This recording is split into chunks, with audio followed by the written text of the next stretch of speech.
ए राजा उठे दरदिया ए राजा। नमस्कार दोस्तों, दो ग्लोबल सुपरस्टार खेसारी लाल यादव और पवन सिंह दोनों गाना रिलीज करते हैं एक ही दिन में। तो पवन सिंह का गाना चला जाता है 6 मिलियन पर और 17 नंबर पर ट्रेंड करने लगता है, लेकिन खेसारी लाल यादव का गाना ट्रेंडिंग पेज पर नहीं जाता है।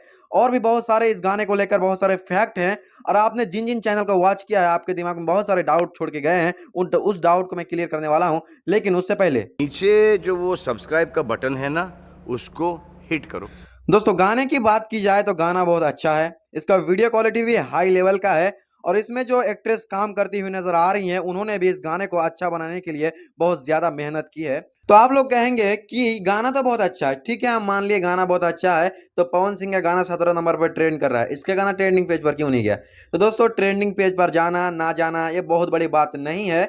और ट्रेंडिंग पेज पर गाना कोई कोई चला जाता है, जैसे कि सारेगामा हम भोजपुरी पर खेसारी लाल यादव का जो भी गाना आता है वो मोटा मोटी ट्रेंडिंग पेज पर चला जाता है। तो ट्रेंडिंग पेज को लेकर अभी भोजपुरी इंडस्ट्री में उतना बड़ा इफेक्ट नहीं रहा, क्योंकि लगभग हर गाने ट्रेंडिंग पेज पर जाते हैं।